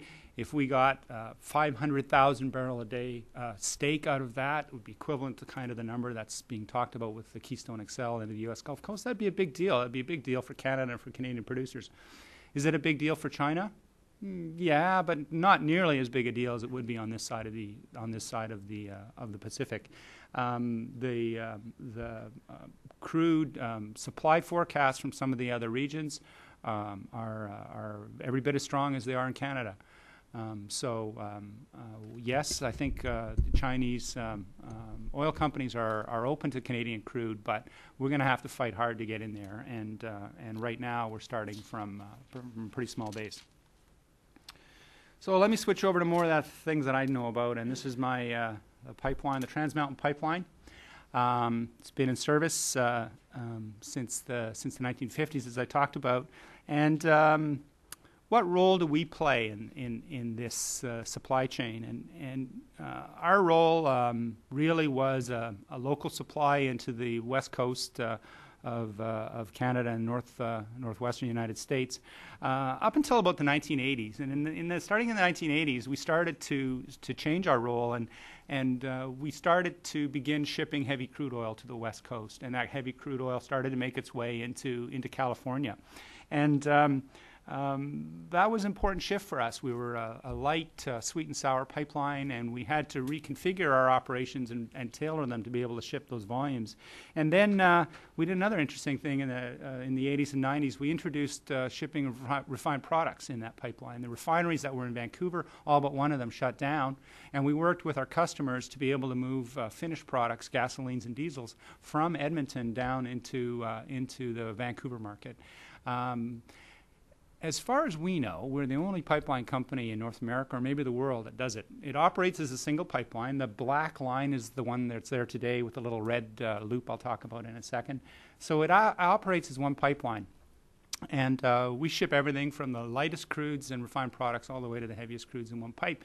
And in fact, late last year, we went over as a technical delegation to some of the pipeline refining companies in China, and we tried to share with them some of the technologies and operating procedures that we use to do that, because they have a lot of heavy crudes in China too, and they're challenged with trying to figure out how to operate their pipelines in a way that's really efficient and optimizes the use of them. We're very efficient. We provide a lot of value through a single pipeline, but we have a vision to grow the pipeline, and we've been doing that. More recently, since the early 2000s, we've expanded the capacity of our pipeline. Prior to then, it was just under 200,000 barrels per day. Our most recent expansion was completed in 2008, where we invested almost $800 million in a combination of pipeline construction and pump stations. And the red line you see there is that project that we built. So without getting technical with you on how pipeline capacity of an existing system can be expanded, the way you do it is you build a parallel pipeline right beside the one you've got, and you add the necessary pumping capacity and tanks to manage those volumes.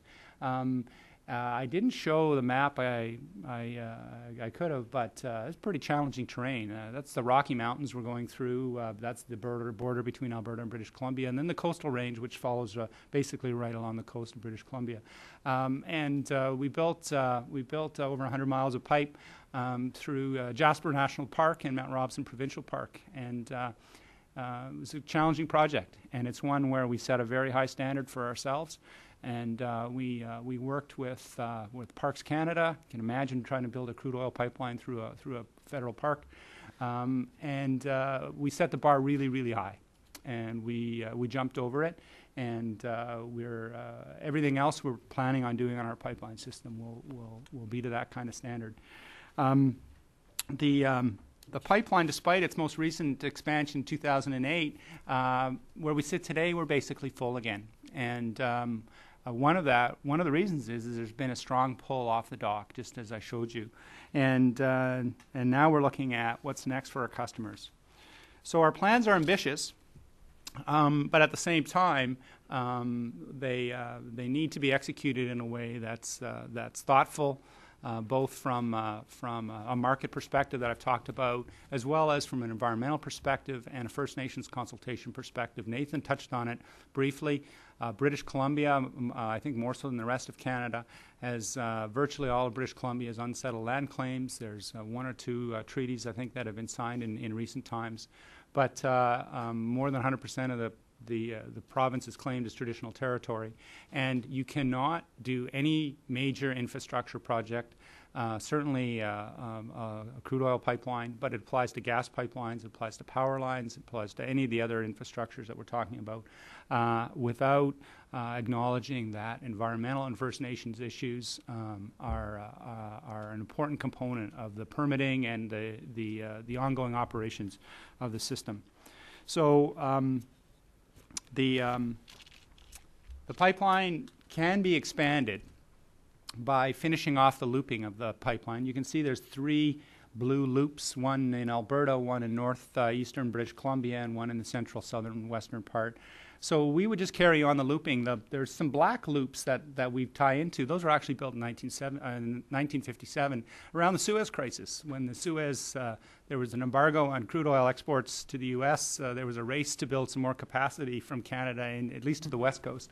So those 2 pipeline segments, 80 kilometers long, were built, and we've been just tying into them, and that's our strategy going forward. It's relatively low cost, it's relatively low risk, and it allows you to build the infrastructure in stages. So as the volume comes on and are commercially supported, we go ahead and we build the next segment. So the red segment was our last one. The blue one can be built in a multiples of phases as well. I'm showing you the final outcome of it. But we have some intermediate stages where we would do less looping and just keep adding it on and as the volumes grow. It's not inexpensive. It's about 3 or 4 times more expensive to build a pipeline in British Columbia through the Rockies than it is if you're building a pipeline through agricultural areas in the Canadian prairies or in the U.S. So it's expensive. It's going to be somewhere between $1 to $5 billion to do all of that. We don't spend that money recklessly, and nor do the shippers on our pipeline, and the kinds of commitments that we're looking for to justify the building and the financing of this kind of a project. So it's expandable to 700, actually a little bit more than 700, and it's doable in stages. So we've already demonstrated over the last 10 years an ability to grow our capacity from less than 200,000 to over 300,000. We can grow it to 400 and 500, all the way up to over 700,000 barrels per day. These kinds of projects take a long time. I wrote down this speedy approval by government was a comment that Kang made. No, there's no such thing, I think, in the Canadian lexicon. Probably not down here either. But you know what? As I think frustrating and challenging as that is for everyone in the sector, I think a careful and cautious review of these projects is warranted. I think there's more than just the market at play here. We have to make sure that we're developing these things, whether they're the oil sands or pipelines. It's increasingly not about the stream crossing and the design of those kinds of things, which historically have been what we've been talking about in permitting. It's increasingly become a discussion about the social issues around First Nations positions, environmental management from a more global perspective around the oil sands and the emissions. And on the west coast of Canada, you can't have this conversation without talking about tankers and the potentials for oil spills and the positions of stakeholders around that. We've been operating through the Port of Vancouver. It's the major gateway out of Vancouver or out of the west coast. We ship through that. We've been shipping through there. Our customers have been. We have the highest standards in the world, I think, for everything from the types of tankers to the management of those tankers and the control of it. There's been no incidents in the years that we've been doing it, and I've had the opportunity to go through the harbor on tankers, and it's first-class operation. Our company has invested heavily, along with other key stakeholders, to actually improve the safety, everything from pilot training to technology. There's a brand new marine simulator is now just being put in service in Vancouver. World-class simulator where pilots and tug operators can come and train for improving their levels of skill. So we think that the Port of Vancouver is a very safe and efficient and a great place to grow the business and serve the growing markets offshore. So I like pipes, and so I wanted to just wrap up. These are pipes inside of pipes, and this is an influence diagram, and I think I've talked about all of these issues. Let's work my way through. I think the pipeline capacity is one. We're the line that connects the dots. We firmly believe that the pipeline follows a business arrangement between the supply and demand side, between Canadian producers and refiners on the other end, and once they decide that there's a commercial opportunity for that movement, then we connect those two dots with the pipeline. We don't really lead. I think it's folly to suggest that the pipeline needs to lead that. It's certainly not been the history of pipeline development in North America, and our proposal is one where we've shown our vision for the pipeline. We've executed the first few stages of that, and now we're ready to carry on. We're in conversations this summer with the market, possibility for a conclusion to those sort of commercial offerings by the time the leaves turn this fall, which in Calgary can be September. But we think that the pipeline capacity is one that can be layered on once the commercial decisions have been done. So that's where that thing with the market is. I mean, the market really has to tell us that it wants it, and if it wants it and is prepared to support it from the long-term shipping arrangements, we believe that our track record and our ability to execute that is such that we can do that. I think the politics are an increasing part of this very conversation. There's been talks about, Nathan's brought it up, on the political side about a ban of tankers on the west coast of Canada. And in fact, the ban can be interpreted to be quite broad, including the current operations through the Port of Vancouver, and actually broaden over to the east coast of Canada as well. And I don't know if that was the real intent of that, but there's a political debate around that. And we believe that certainly the current operations out of Vancouver proven to be safe. They're efficient, and we welcome the opportunity to talk to everybody and explain to them just how those facilities operate. I will say, though, that we're the pipeline company, and really the safe movement of tankers there's various levels of governments that oversee that, including the Port Metro Vancouver and the standards that they put in place in the management of the volumes through that harbor. We're the pipeline company. We'll focus on the things that we do really well, and the rest of the stakeholders also need to play a key role. And then last but certainly not least, but in the center of it, is environmental and First Nations issues I talked about. They're significant. They're the kinds of things that need to be managed and handled appropriately with the kind of respect and concern I think that individuals have, and just because we happen to work for an oil company or a pipeline company, that we won't put those aside. I think we need to find ways of solving some of the very real issues that exist in Canada, and specifically on the west coast around both of those key points. So I just wanted to wrap up and say that, and show you, I think, my last one. Where did it go? Right here. Here's a picture of our facility. There's a ship coming into berth. It's an incredibly underwhelming facility. It's a dock. You can't see the tanks. The tanks are just over the hill a few kilometers away. But it's an underwhelming facility, not from what you see. There's very little goes on, when you're looking at it from the outside, but it's a very important facility. It's an incredibly important facility for Canadian producers, for the Canadian economy, and it's a huge opportunity for that business to grow, and we think that our pipeline's well positioned to do that. So thank you very much for your time. Thank you. All right, now these three guys have done a lot of hard work here, and now your job. We've covered a lot of topics, so I want to make sure that, equal distribution at some point, but we started with China, their demands, learned about some of the environmental issues, and then pipelines, honest ones. All right.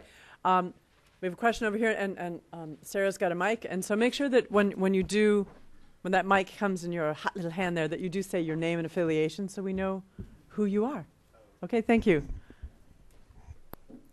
Hi, I'm. It's on. It's not. It is on? Oh, okay.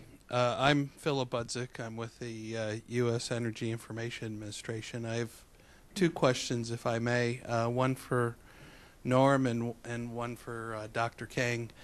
The first question I have with respect to the existing pipeline, I noticed there are two terminals in Washington State. Are they also export capable in terms of waterborne traffic, or do they end at a refinery that they're pretty much dedicated to?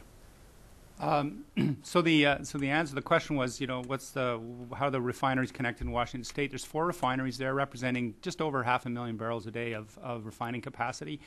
The Canadian crude represents about 20 to 30% of that market. It tends to flow and ebb depending on the price of Canadian crude and ANS pricing and Brent pricing. There's currently a big push into Washington State. New records being set because of the Canadian discount, but about 150 or 60,000 barrels a day right now are going in there. Historical numbers have been around between 100 and 125. So the majority of the supply coming into that market is from Alaska North Slope, some foreign crudes, and the rest of it is from Canada, as I mentioned. I don't believe there's a refined products export there, so they're refined and then they're shipped up and down the coast, some of it back into Canada, some down to other markets in California, I believe. But that's not their primary mode, is export through Washington State. In fact, there's some legislation that bans or prohibiting of crude. Now, I'm not quite sure exactly how it works, but it's called the Magnuson Amendment, brought in the 70s, I believe, which prohibits the export of crude. I believe that there are some opportunities under certain circumstances to take some crude and bring it down to California, but I don't believe export certainly to foreign destinations. Okay. The question I have for Dr. Kang is the decline rates for the existing fields in China. Do you recall what percent per year decline rates they were, the figures you were showing? I don't want to quote the wrong number. I don't have a specific number, and we have some reference number in the Middle East, anywhere between 5% to 15%, depending on which country. China, if the aging fields are the ones that we're referring to, particularly in Daqing and Shangli and the Liaohe fields. I don't have the number. I would guess will be somewhere between 5 to 10%, but that's why the CNPC and Sinopec for Shangli, the tremendous amount of investment every year in other than those new area in Ordor Basin. In these areas, they're trying to expand the reserves and expand the marginal fields to stabilize the production. There's already a literal sort of declining of Daqing for several years. But for a particular field, I just don't have a precise number. That's my guess. Yeah. Oh, those hands are coming up. See, Norm over there said, I don't know if we'll get questions. I'm like, I know we get questions. Okay, let's bounce here. So I like ping-ponging from them. So, Lucia, you help me out here. Sarah, you get that side of the room. Hi. Okay. Thank you. Neela Schnurker with CRS. And I wanted to ask a little bit more about shipping costs. Any of you can actually answer this, but I was curious about, Norm, you mentioned there was a $1 to $2 increase in shipping costs in going to across the Pacific versus going to California. What's the total shipping cost roughly between to cross the Pacific, and then what kind of fee will there be for piping that capacity from Edmonton to the West Coast, and how does that compare against the fee that's expected for Keystone XL to get that crude to clear on the Gulf Coast? And just a second question about what's the potential for dilbit to be refined in China? Can it replace, say, heavy sour coming in from Middle East, or what kinds of changes need to be made to those refineries to accept that? Thank you. Jennifer, you said no hard questions. Well, That was a hard question, the market one, the pricing. Let me just, if I can give you a bit of reference where we are today. Costs Canadian producer about $3 a barrel today to move a heavy barrel from Alberta to Tidewater to our dock. It fluctuates. The tanker rates fluctuate wildly. Can fluctuate 100% in a year or two. The number that we carry is somewhere around $2 a barrel to go down to California. So it's about a $5 landed cost, approximately, to get to California. Today, our facilities, again, relatively small amount of crude is going all across Asia. So there's not an established trade route and established rates that are really good to reference. But we have access today to Aframax class vessels. They're about 650,000 barrel vessels. There's some restrictions in the Port of Vancouver that limit that to a little bit under their maximum capacity, and we're looking to work with the port to widen the channel in one area. But we're looking at a cost of somewhere around $3 to $4, sometimes a little bit more, sometimes a little bit less, depending on the swing of the world scale. There's some thoughts that if only we could load a VLCC, a very large crude carrier, that a 2 million barrel vessel, the unit rate for a vessel like that would be in the order of 50% less cost. But the other challenge with that is there's very limited Aframax trade. It's uncertain what the VLCC type of economics really would be. We're making plans to modify our facilities in the growth scenario I talked about to allow the Suezmax class vessel, which is about $1 million. So we think that the Suezmax vessel should be in around the $3 or so range to go over to Asia. So $3 currently plus another $3. The issue is that the pipeline expansions are very expensive. You saw the numbers ranging from $1 billion to $5 billion. So the pipeline tolls are going to increase as a result. We don't really have a good handle on that because we don't know the scope of the expansions, and we certainly don't know yet the exact in-service date. But to your point about the reference to the U.S. Gulf Coast, I think it's a really good one. Costs, committed costs on Keystone are about $7 a barrel for a barrel. The forecasted cost, now Keystone is not built yet, and so I believe the toll changes as a function of how much the pipeline actually costs to build. So $7 would kind of be the minimum, and that's for a committed barrel. A spot barrel would be more. So the Canadian, to be on par with the Gulf Coast, you'd have to add up the pipeline transportation plus the marine cost, and we think they're about comparable. That at least at a macro level, and it's only one of about a dozen variables, but on a macro level, clearing a heavy crude to Asia should be pretty close. Maybe not quite in the money, but within $1 or so of the cost to go to the Gulf Coast. And then you get the next one. Okay, I think that's a very good question. But in the end, we are talking about how receptive China is to the Canadian cruise. I will say that depending on the volume, that the China's demand for debit and other kind of heavy cruise, the Chinese system, they have been preparing for heavy cruise for many years, and the Chinese the refining system kind of miraculously very, very sophisticated, relatively speaking, because of their decades of experiencing handling heavy sweet cruise at home and heavy nature of their own cruise. Even though it's sweet, it's heavy. So they have no problem handling heavy cruise. And another dimension is China has a high demand for bitumen, and they import quite a bit of asphalt, every year. And China has a large presence of small refineries, we sometimes called teapot refineries.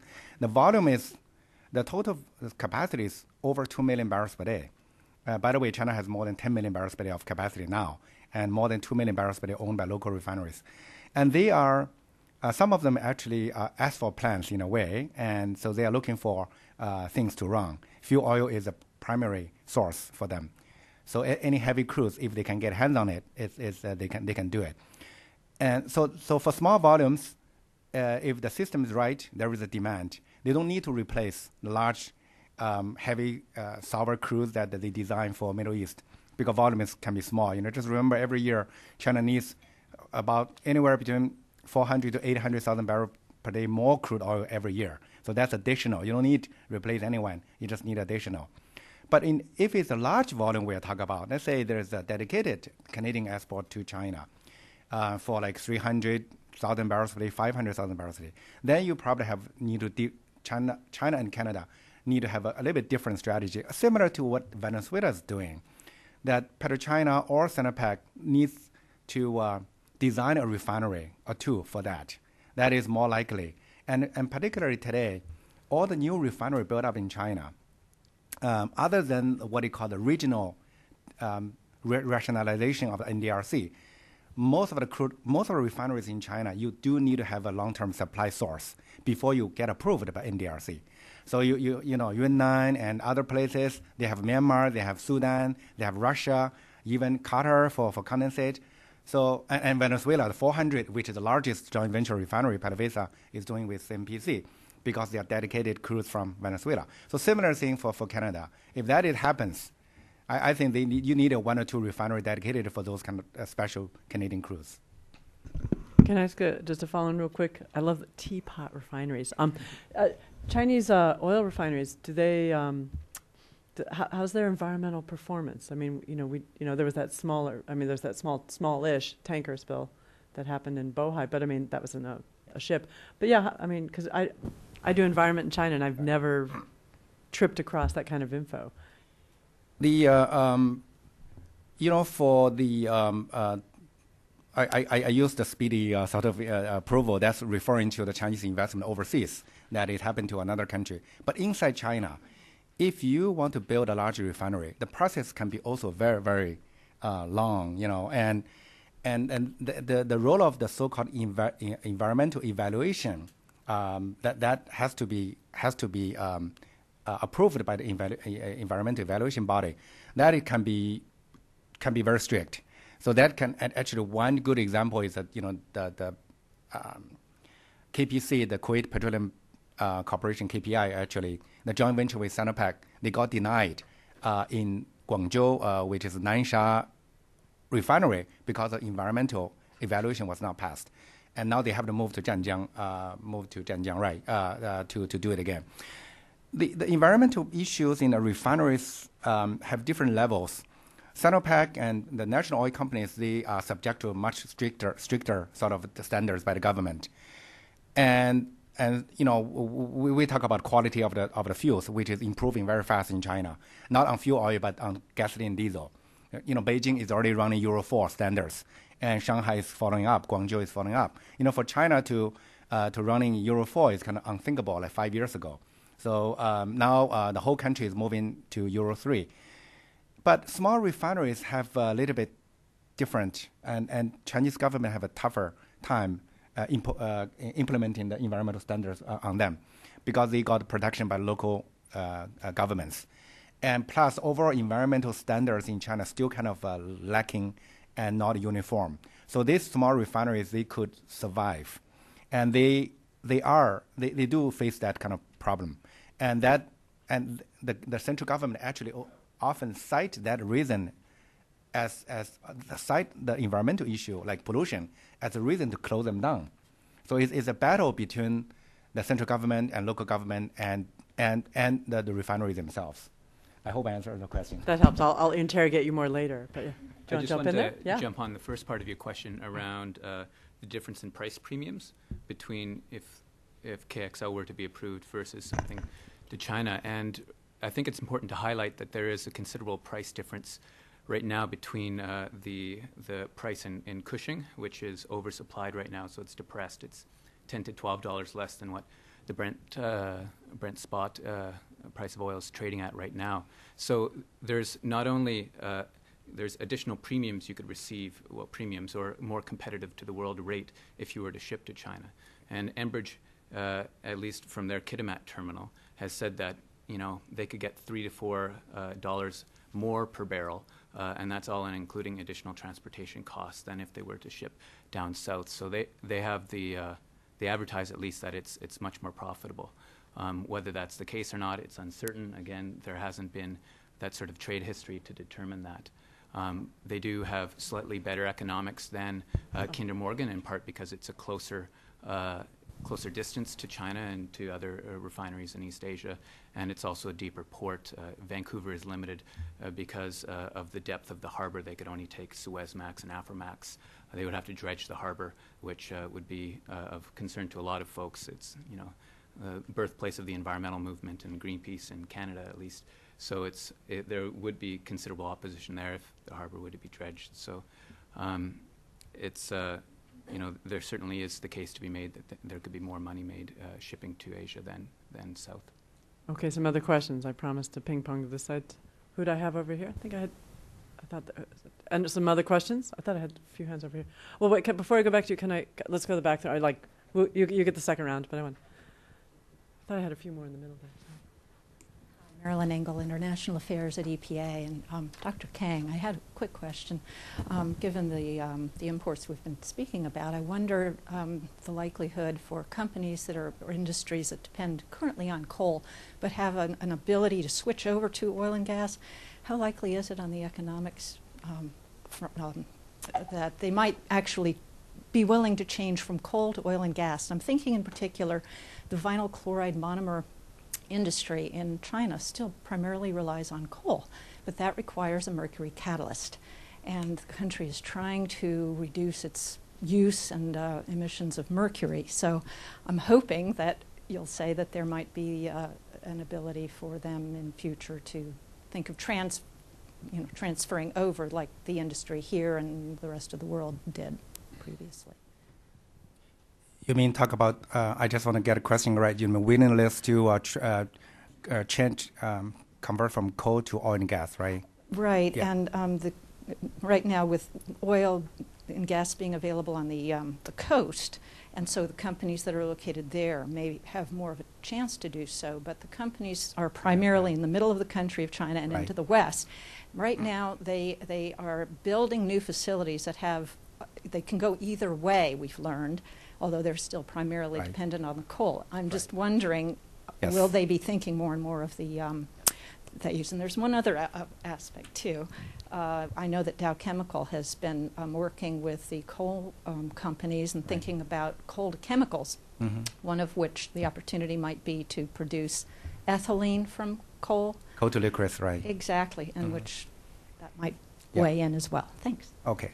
Thank you. Can I? Okay. Yeah, it's all yours. Right. That's a good question. And I just want to say that in terms of the substitution first, first we talk about substitutability.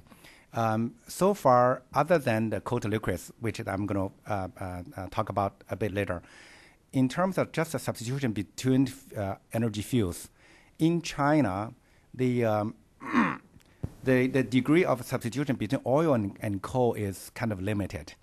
The reason is China has for decades has been reducing the fuel oil for power generation. So fuel oil as one of the oil products has been disfavored as a power generation for many, many years. And other areas, there's no clear direct substitution except for the petrochemical chemicals. The chemicals is also a little bit different, but transportation and also or petrochemicals and construction and industry, the China already substituted away oil, but they have some more room. But the bigger substitution is really between oil and between coal and gas. That is the bigger thing going on. Right now because of power generation and industrial use and residential use. The residential use has been also down to very low level already as more and more the residential use of coal being substituted away. Industrial is another area that is a big thing going on now, and there's a big test of willingness to do that. And power sector is just at the beginning because there is a problem with gas economics for power. I think overall that China, the government intends to move on to more higher premium fuel, which is oil and gas. But that's why they consider coal as very basic, very fundamental to the economy. The policy so far is to do everything other than coal, but if they fail, they come back to coal. So that's a problem, It's if they fail in promote gas, promote unconventional gas, promote renewable energy, nuclear power, now is another challenge, and then they go back to coal. So they could miss the target, but if they can be on target, they want to constantly reduce the share of coal. You're right, interior areas, they have a harder time, but they have another opportunity, as you mentioned, because the interior provinces, they are where the coal is located. So today in China, the coal chemicals and coal to liquids, coal gasification kind of flourish. The business is flourishing in China with high oil prices, you can see, and a relatively stable coal. The government is kind of they are hesitating. They are not clear. They are confused themselves because they know if you encourage this massive coal conversion to other energy and chemicals included, they also worry that they are running out of coal, and they also worry because of small business and, as I mentioned, environmental thing. When a small company, not Shenhua like Dow Chemicals and dealing with the big company like Shenhua, they are very good. That's why they got approved first, like to go to liquids. But other small companies, the government worry they are not have higher enough environmental standards. So that's something that in this field, government is a mixture of encouraging certain projects, limiting others, but overall using the pollution and the process as a reason to discourage smaller companies to do so. So it's kind of very chaotic in a coal business now in China because of the opportunities and a lack of regulation overall. Yeah. David has a question, but I want to add to that. We actually, with my friends at Circle Blue, we put out a story. We have a project called Choke Point China, looking how energy is impacting water. And we just came out with a story specifically on the coal to liquids, coal to fuels, and the water footprint is gigumongous. And all the coal is in northern China where there's no water, right? Okay. Just that little self-promotion. Thank you. Sort of a very two-part question. This is for mostly Nathan, I guess. First, how much closer is Kitimat to China than Vancouver? Or maybe Norm, you know that. I mean, someone alluded to it a minute ago that it might be a little bit closer, but is it that much closer to make it more worthwhile? What would it be like? I think it's part of a day transit. Okay. It's a 2-week transit. Okay. Plus or minus a day. My main question, though, is Nathan, at the end you listed sort of challenges and barriers to another pipeline. Environmental risk, uncertainty of Chinese demand, low commercial support, excess capacity. I mean, all those seem to be yes questions, but it seems that Kinder Morgan has it down. But the biggest thing to me seemed to be Aboriginal opposition. I mean, if I were looking at this list, I mean, I'm not an expert in this. I know a little bit about it, but it seemed that would be the biggest thing to get through. I mean, because I think you said 70 different... for the Enbridge pipeline. For the Enbridge pipeline. Yeah, it's different for Kinder Morgan in part because the First Nations territory through which the pipeline passes has been used of energy infrastructure being in their backyard for 50, 60 years. So there's much more acceptability around that, I think. And they're generally less... they exert their independence less than the First Nations in the north. How much more is this First Nations asserting sovereignty and wanting to get land claims done as opposed to environmental objections of it going through? I think it's both, and both have a very important role to play. In the 1970s, there was the Berger inquiry in the north to assess the possibility of having a Mackenzie Valley pipeline up there, and that was essentially put on hold for over 20 or 30 years to deal with some of the land claims up there. So it's certainly the history of the Canadian government in the past has been to prioritize that. Whether that will be the case in the future, I don't know. Enbridge is certainly sweetening the deal, 10% equity share plus yearly payments to these First Nations as well, which are quite economically depressed. So there's definitely tension between there, but right now they are surprisingly unified against the pipeline. So they can and probably will have court challenges against that. I can just add one little bit to it is in the same corridor up north that the Gateway pipeline is being proposed, a natural gas pipeline to a new future to be built LNG facility has been permitted, not yet built, and the LNG facility has been permitted actually on the actual reserve lands of the coastal First Nation, and so I think there are opportunities to permit infrastructure. I think what's different about the crude oil proposal, and quite frankly, our own proposals have their challenges too. We're not hiding behind them. Is that it's oil, and oil is different than gas certainly in the perception from both First Nations and the environmental voices, and I think the other part of that is there's an oil pipeline issue, but then there's the issue of